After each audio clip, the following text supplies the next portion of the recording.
Buenas noches. Muy fuertes lluvias cayeron en la tarde en Acapulco, en la zona turística también de Acapulco. Ahí están las imágenes. Esto debido al ciclón Julia.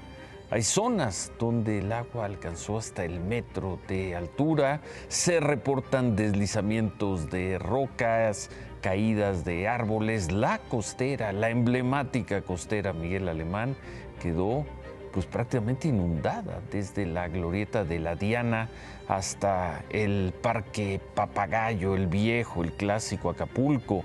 Algunos automóviles, estamos viendo, quedaron ahí varados debido a la altura del agua. Incluso hubo algunos que estaban estacionados y fueron arrastrados por la corriente. En la avenida Ruiz Cortines hubo personas que estuvieron a punto también de ser arrastradas por la corriente. Acapulco, esta tarde-noche.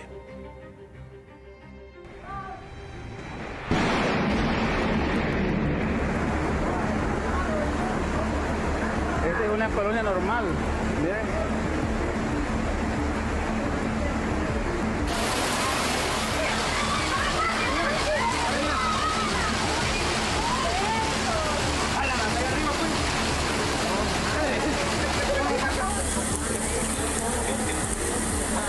Está cabrón esta madre.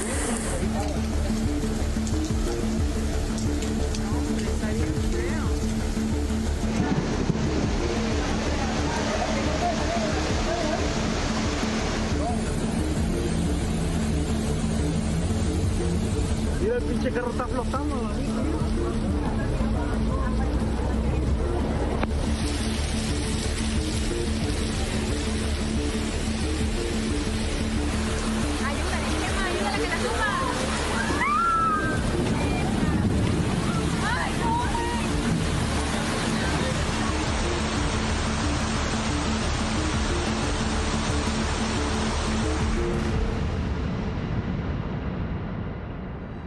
En la costera vieja, la barda de un hotel se cayó, no se reportaban lesionados. La alcaldesa Avelina López dijo que las condiciones climatológicas son críticas y ha pedido a los habitantes de Acapulco que no salgan de sus casas o de sitios seguros. La Secretaría de Educación Pública de Guerrero ha suspendido las clases para mañana y también para las regiones de la Costa Chica, la Costa Grande y la parte alta de la sierra. Buenas noches, allá en Acapulco, Ricardo Castillo. Buenas noches. Buenas noches, Ciro. Efectivamente, como lo describes, una fuerte tromba azotó esta tarde-noche al puerto de Acapulco y dejó prácticamente inundada a toda la ciudad debido a la gran cantidad de agua que cayó. El aguacero comenzó desde las 4 de la tarde acompañado de potentes descargas eléctricas y fue tan intensa que provocó pánico entre los acapulqueños. Incluso hay gente que ya compara esta lluvia con la que cayó en el huracán Paulina de 1997, sobre todo porque precisamente hace 2 días se cumplieron 25 años de aquella tragedia. Hubo severas inundaciones, accidentes y decenas de vehículos parados en la avenida costera Miguel Alemán y en las principales calles del puerto. En varias colonias la corriente arrastró a personas y vehículos y las autoridades informan que hay una mujer que está reportada como desaparecida porque se la llevó la corriente en plena zona urbana de Acapulco. De acuerdo con reportes, esta mujer fue arrastrada por la corriente del Arroyo del Perro en la colonia Radio Coco. Bueno, regresamos contigo un poco más adelante. Vamos a ver si se integra toda esta información, cuál es el reporte oficial. Regresamos contigo, Ricardo, muchas gracias. Buenas noches, sí. Gracias. Bueno, estos son los puntos con las afectaciones más graves en Acapulco, la costera Miguel Alemán, desde la zona de hoteles hasta la Diana, la costera vieja, las avenidas Cuauhtémoc, Ruiz Cortines, el Boulevard Vicente Guerrero, así como las colonias La Garita, Zapata y Renacimiento. Suerte a todas las personas que nos están viendo en Acapulco. Regresamos con esto un poco más adelante.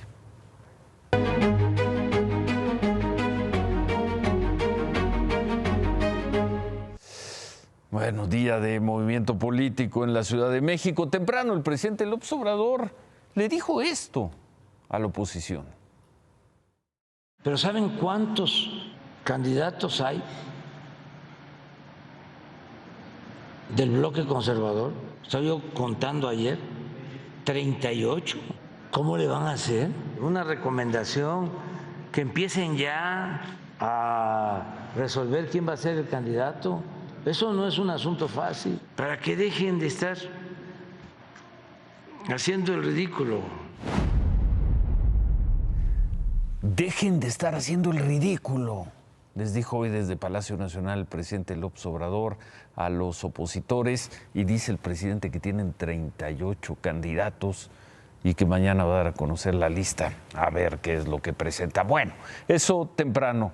Poco después, hacia las 11 de la mañana, un sector de la oposición, pero desde la sociedad civil, no desde los partidos, presentó la Alianza Unidos. Son 6 organizaciones que convocaron a los partidos de oposición, al Movimiento Ciudadano, PAN, PRI, PRD, que convocaron a la sociedad a hacer un bloque común para las elecciones del 2023, Estado de México, Coahuila, pero fundamentalmente para la elección presidencial y las elecciones federales del 2024.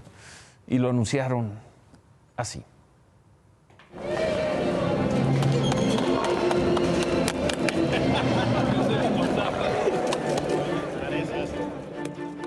Un abrazo y una foto familiar marcaron el alumbramiento del nuevo dique opositor. Un movimiento llamado Unidos, que es desde ya la barca a la que brincaron algunos de los náufragos del Va por México, esa alianza política que está a la deriva.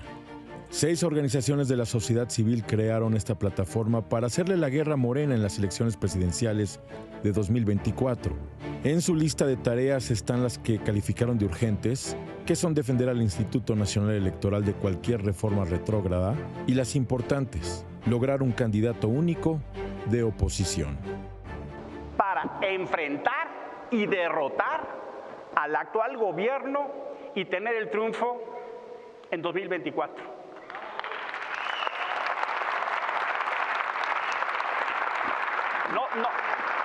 No tengan duda, no tengan duda. Los vamos a derrotar en el 24, que quede absolutamente claro y que se oiga. El nacimiento de Unidos, dijeron sus promotores, marca una nueva era, una en la que asoman viejos rostros. Conocidos opositores como Beatriz Pajés, de origen priista, Carlos Navarrete, Guadalupe Acosta y Fernando Belauzarán, perredistas que vieron cómo otra izquierda les pasó por encima, exgobernadores de color azul como Carlos Medina Plasencia y Marco Adame, y personajes controvertidos como Graco Ramírez, quien gobernó Morelos y hoy tiene encima una lluvia de denuncias por desvío de recursos públicos.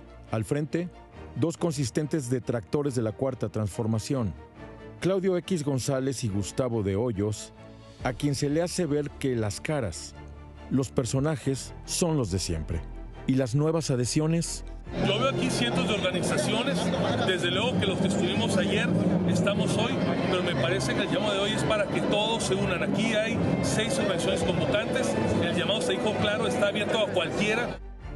Las organizaciones que integran el colectivo proponen realizar foros temáticos en todo el país para conformar una propuesta ciudadana de gobierno. Esta propuesta final será presentada en marzo de 2023 y en el mientras tanto buscarán el diálogo con las fuerzas políticas, guiños, apapachos y palmadas para convencer a todo opositor que un candidato común es el camino a la victoria prometida. Octubre de 2022. Hay quienes creen que van tarde. Su reloj dice a tiempo. ¿Qué sigue todo esto? Ya se dijo todo lo que se tenía que decir el día de hoy, queridos amigos. Ya se dijo todo lo que se tenía que decir.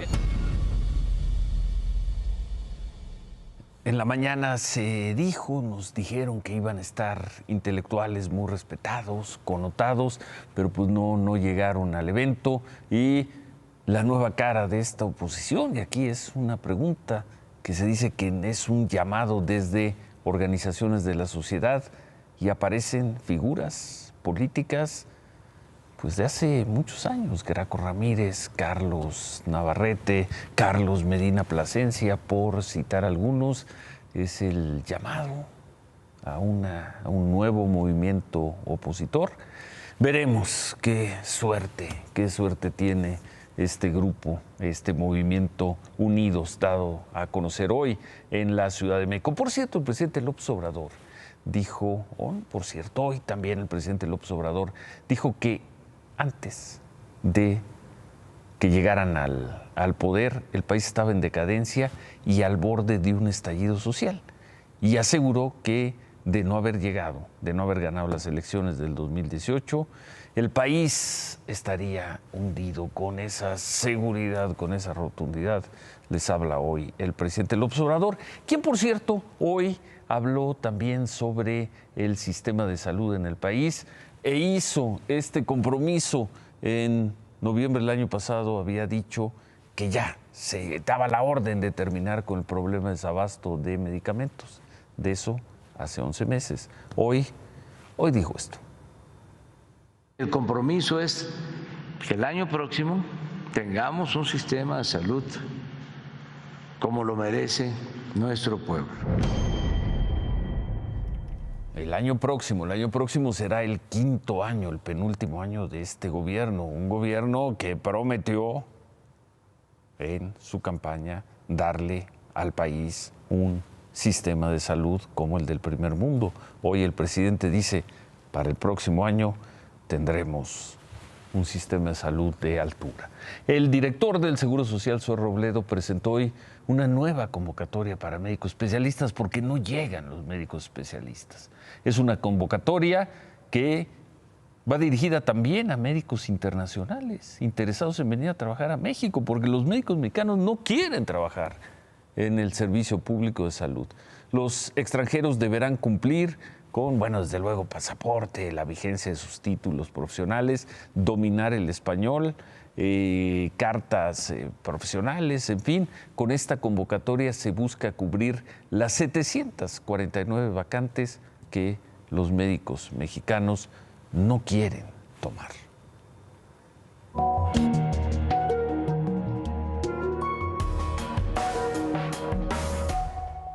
Claudia. Ciro, buenas noches. Y sigue siendo una incertidumbre y al parecer seguirá siendo incertidumbre tanto para autoridades como para padres de familia el que provocó la intoxicación de 110 alumnos de secundaria en Chiapas, en Bochil. Algunos de los jóvenes que se intoxicaron de entre 11 y 14 años acudieron hoy al Ministerio Público ahí en Bochil para rendir su declaración sobre lo que ocurrió.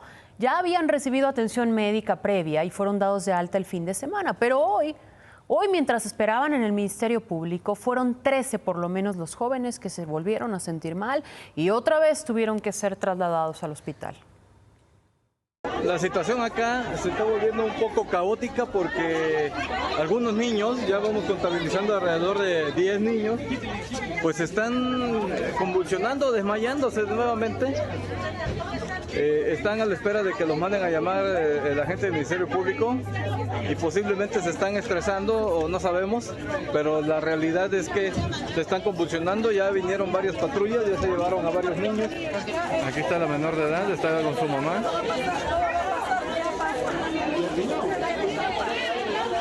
Ya pasó, hay que abrazarla, aquí lo cargarla. Siéntate, mi amor, por favor. ¿Pero qué les pasó? Pues al parecer se trató de algunas secuelas por la intoxicación. 11 de estos jóvenes fueron dados de alta unas horas después. Solo 2 siguen bajo observación médica. Lo cierto es que de los más de 100 intoxicados del viernes, todavía hay 11 hospitalizados. De ellos el único que se reporta grave, que está evolucionando favorablemente, por lo que ya fue desintubado. Y 4 días después, pues sigue sin conocerse también con qué sustancias se intoxicaron estos adolescentes. Hace un par de horas, Ciro, esto es lo increíble también. Se reportó una nueva intoxicación en otro municipio de Chiapas, ahora en una secundaria de Tapachula, a unas más o menos 7 horas de Bochil. El Seguro Social informó que 14 alumnos llegaron al hospital con síntomas de intoxicación.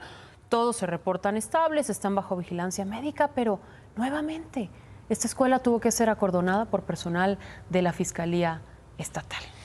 Bueno, dejamos Chiapas. En León, Guanajuato, la presidenta municipal, Alejandra Gutiérrez, atribuyó la quema de una tienda Oxxo, ocurrida hace unas horas en la colonia Joyas de Castilla, la atribuyó a la respuesta de grupos delictivos contra un operativo policíaco. Otra vez la imagen. Hay un operativo policíaco, se van contra un comercio. Se descartaron lesionados, no hay reportes de más incendios en la ciudad. Lo que sí se confirmó fue que, o al menos eso dice la autoridad, es que van a intensificar patrullajes para evitar más ataques. Vamos a estar pendientes de lo que ocurre de aquí al final de este programa en León, Guanajuato.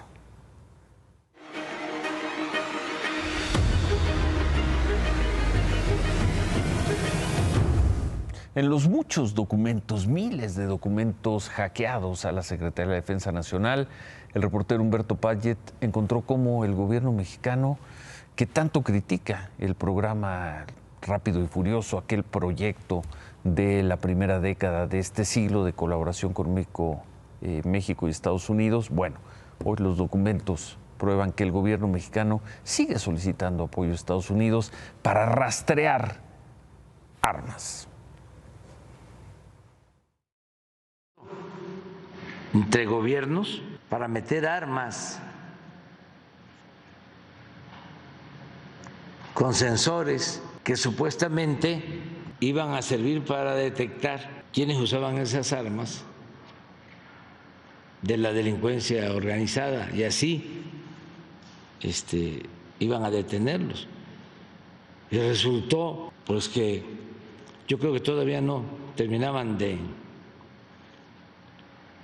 entrar las armas y ya la delincuencia sabía, porque el gobierno estaba totalmente penetrado. Todo esto era un plan rápido y furioso.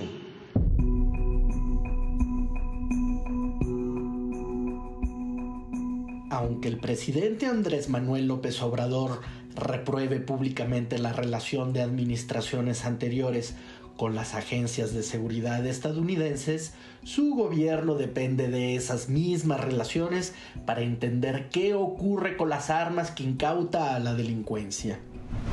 De las 54.045 armas aseguradas en México entre el 1 de enero de 2020 y el 25 de agosto de 2022, México solicitó el rastreo del 99% de estas en el sistema E-Trace de la Oficina de Alcohol, Tabaco, Armas de Fuego y Explosivos de Estados Unidos, la misma que implementó el operativo Rápido y Furioso, consistente en la venta deliberada de fusiles de asalto a los cárteles mexicanos en 2010.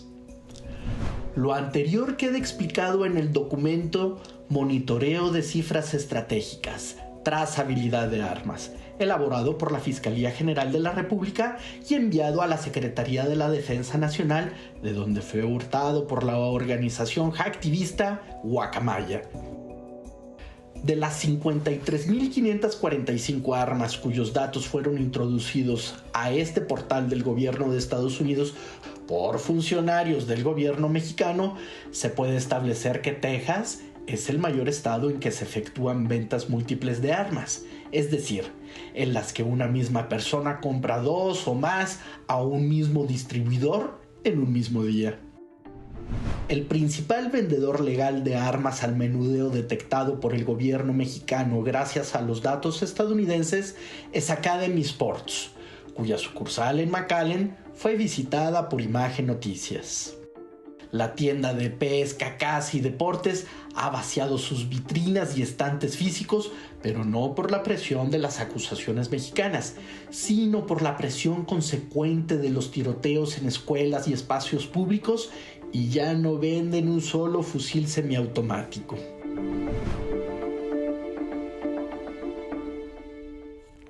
Avanza también el reloj, pasan los años y pues la venta o más que la venta, la introducción de armas de Estados Unidos a México, pues parece seguir siendo incontrolable.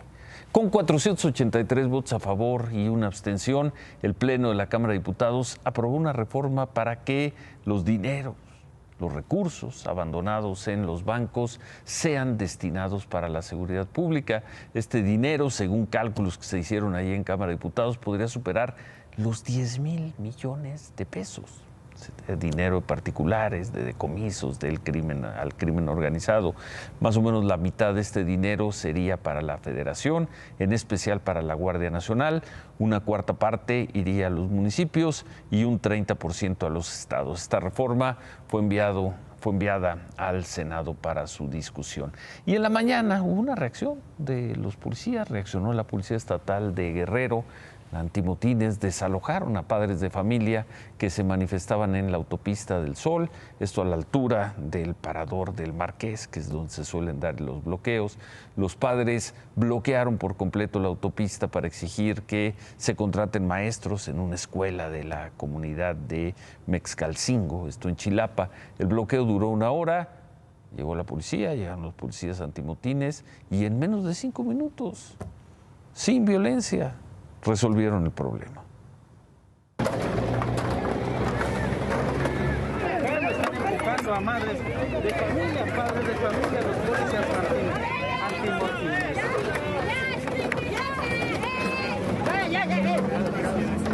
Es la situación, amigos.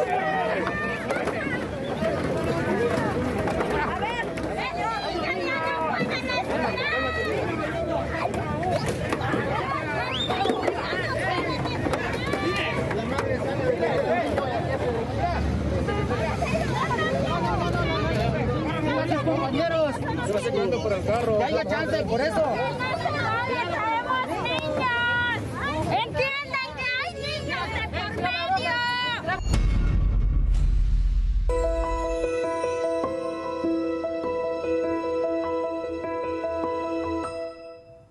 Un día más de ataques contra zonas civiles en Ucrania. El ejército ruso disparó misiles que impactaron en el sur de Zaporilla, esta vez en una de las zonas que todavía están bajo resguardo, bajo control ucraniano. Las autoridades reportan 7 muertos, 7 heridos, una escuela y un orfanato que quedaron completamente destruidos. En Kiev sigue la remoción de escombros y en Leópolis el 30% de los habitantes sigue sin electricidad tras los ataques perpetrados ayer. En la ciudad de Liman, las fuerzas ucranianas encontraron una fosa con más de 50 cuerpos de civiles. Esta ciudad estuvo 4 meses bajo control ruso. Está en Donetsk, una de las regiones que Rusia se anexó, aunque Ucrania recuperó el control de Liman hace una semana. Las autoridades ucranianas empezaron ya con la exhumación de los cuerpos para revisar si tienen rastros de tortura, si fueron ejecutados, enterrados en esta fosa, como han sido encontrados en ocasiones anteriores en algunas otras partes de Ucrania. El presidente ucraniano, Volodymyr Zelensky, tuvo una reunión virtual con los líderes del G7. ¿Qué pidió? Pidió más armas, pidió más apoyo para defenderse de los ataques con misiles rusos. Y los líderes del G7 condenaron estos ataques recientes contra Ucrania. En otras cosas, ya son solo 3 los estados que se resisten a aprobar el matrimonio igualitario en México. ¿Cuáles son? Tabasco, Tamaulipas y Guerrero. Porque hoy el Estado de México se convirtió en la entidad número 29 en aprobar el matrimonio entre personas del mismo sexo. Importante destacar aquí, Ciro, que estas reformas al Código Civil del Estado de México también reconocen el concubinato igualitario. Fueron 50 votos a favor, 16 votos en contra, todos de diputados priistas y 7 abstenciones del PAN. 18 años de lucha por parte de las organizaciones civiles en favor del matrimonio igualitario terminaron hoy y se festejaron así allá en Toluca luego de esta aprobación. ¡Sí se pudo! ¡Sí se pudo! ¡Sí se hizo! ¡Eso!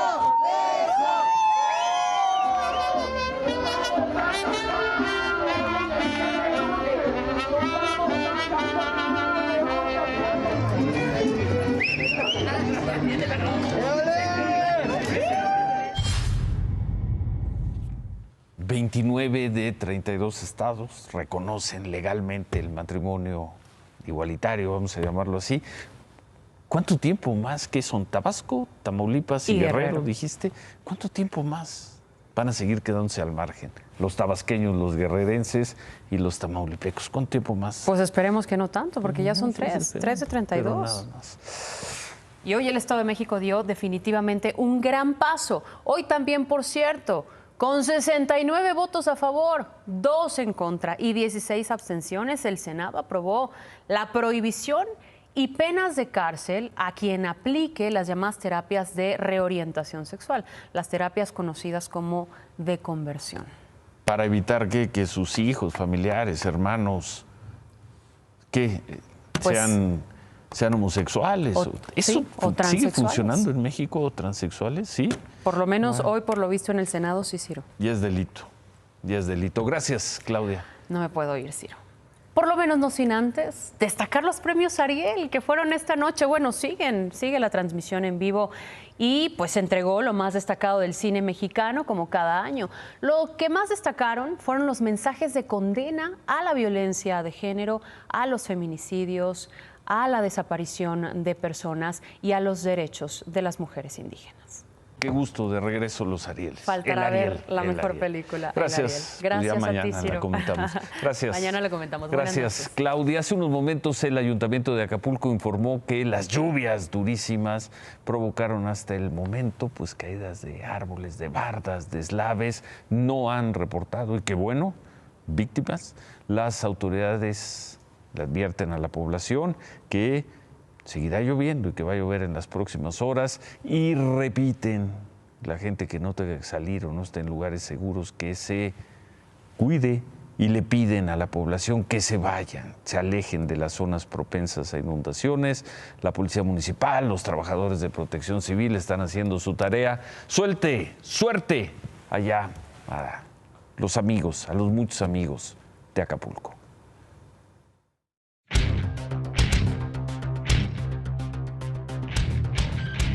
David, buenas noches. El que anda muy optimista es el secretario de Hacienda, Rogelio Ramírez de la O. Quizá le hace bien ir a la reunión del G20 y del Fondo Monetario y todas esas cosas. Dijo que gracias al PASIC y que gracias a las medidas que ha tomado el gobierno... ¿El PASIC es un antibiótico? Sí, es un antibiótico contra la inflación y la carestía. Gracias a esas... es el programa este. Sí, el programa contra la inflación y la carestía. Que gracias a esas medidas, más las otras que ha tomado el gobierno, le han ahorrado al Banco de México subir la tasa de interés muchísimo más de lo que lo ha subido. Según sus cálculos, andaría por ahí del 12%, más del 12% de la tasa de referencia, y que el consumo habría caído en 1% del Producto Interno Bruto. Y aquí decimos que el PASIC no funciona o que no ha tenido suficientes resultados, que lo tuvieron que reformular. Y eso, hasta ahí queda. ¿Y eso lo dijo hoy? ¿En dónde? Hoy lo dijo en la reunión del Grupo de los 20.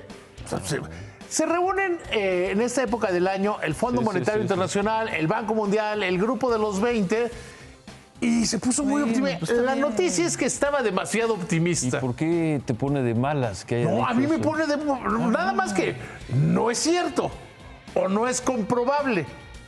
Y si funciona también el PASIC... Lo que dicen hoy los funcionarios y los opositores y demás es comprobable. ¿Qué? No, nada. ¿Qué? Bueno, si fuera tan bueno el PASIC, ¿por qué no han publicado las reglas?